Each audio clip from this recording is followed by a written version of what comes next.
Welcome all of you.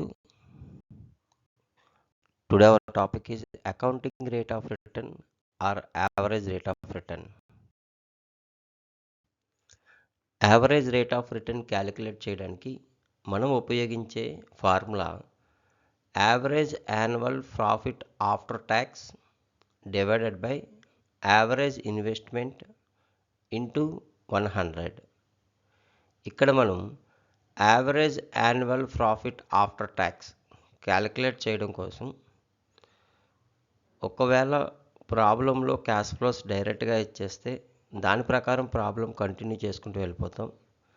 అలా కాకుండా earning before depreciation, interest and tax ఇచ్చాడు అనుకోండి, అప్పుడు మనం ఏం చేస్తామంటే ఈ ఫార్ములాను మనం ఉపయోగించి ఫస్ట్ ఈబిఐటి నుండి డిప్రిసియేషన్ లెస్ చేస్తాం. అప్పుడు మనకు వచ్చే answer earning before interest and taxes.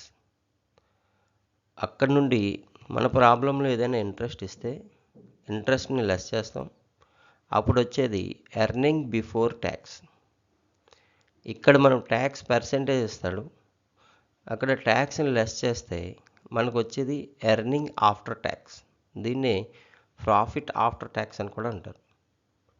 ARR method ఉపయోగించేటప్పుడు మనం ఎర్నింగ్ ఆఫ్టర్ ట్యాక్స్ మాత్రమే తీసుకోవాలి.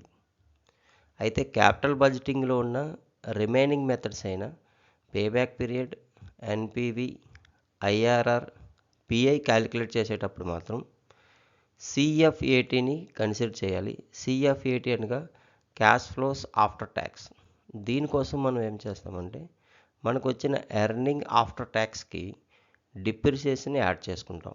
మనం ఇక్కడ అకౌంటింగ్ రేట్ ఆఫ్ రిటర్న్ ఉపయోగిస్తున్నాం కాబట్టి మనం ఎర్నింగ్ ఆఫ్టర్ ట్యాక్స్ మీద ప్రాబ్లం సాల్వ్ చేయవలసి ఉంటుంది. ఇక యావరేజ్ ఇన్వెస్ట్మెంట్ క్యాలిక్యులేట్ చేయడం కోసం సెపరేట్ ఫార్ములా ఉంటుంది. Initial cost minus salvage value divided by 2 plus salvage value plus additional working capital.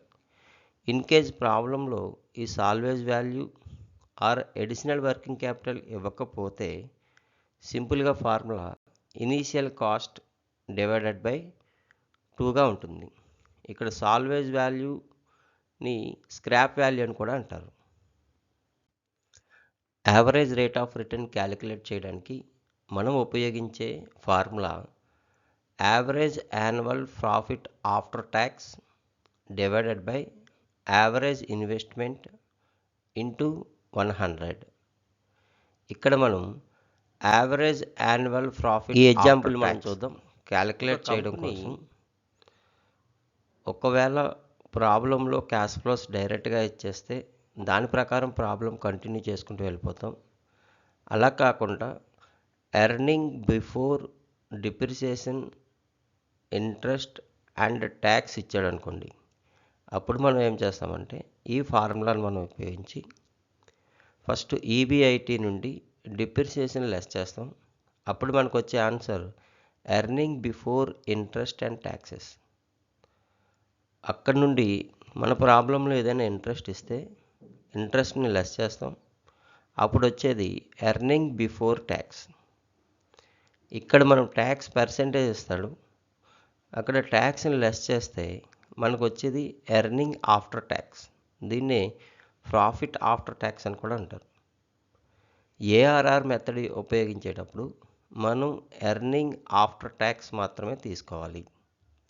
అయితే క్యాపిటల్ బడ్జెటింగ్లో ఉన్న రిమైనింగ్ మెథడ్స్ అయిన payback period, NPV, IRR, pi calculate చేసేటప్పుడు మాత్రం సిఎఫ్ఏటీని కన్సిడర్ చేయాలి. సిఎఫ్ఏటీ అనగా క్యాష్ ఫ్లోస్ ఆఫ్టర్ ట్యాక్స్.